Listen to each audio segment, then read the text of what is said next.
কি হয়েছে? বাবা আসবে কেন? বাবা দেখো না, তোমার এই আদরের মেয়ে আমাকে বলছে আমি নাকি জাহান্নামী, আমি নাকি জান্নাতে যেতে পারবো না। হঠাৎ এই জান্নাত জাহান্নাম নিয়ে ঝগড়া কেন? বাবা, তোমার এই মেয়ে নিজে তো পর্দা করে না, আমি পর্দা করি, তাও আবার পছন্দ করে না। রোজ এ নিয়ে আমার সাথে অনেক ঝগড়া করে। বাবা, আমি তোমাকে খুব ভালোবাসি। আমি চাই না ওই শারমিনের জন্য তুমিও জাহান্নামে যাও। বাবা, আমি তোমাকে ভালোবাসি না। আচ্ছা মা, শারমিনের জন্য আমাকে জাহান্নামে যেতে হবে, এ কথা বলছিস কেন? বাবা, শারমিন যে পর্দা করে না, এর জন্য তো তোমাকেই কৈফিয়ত দিতে হবে। আমাকে কৈফিয়ত দিতে হবে কেন? ও যে তোমারই মেয়ে, ও যে তোমার অধীনে রয়েছে। মা শারমিন, শায়লা যা বললো এটা তো আমার মনেও ভয় ঢুকেছে। বাবা, আমার পক্ষে এসব পর্দা করা সম্ভব নয়। কেন মা? আমার এসব ভালো লাগে না।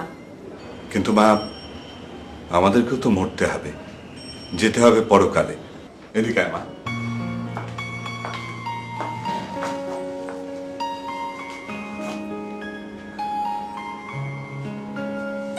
শায়লার মতো তুইও পর্দা কর।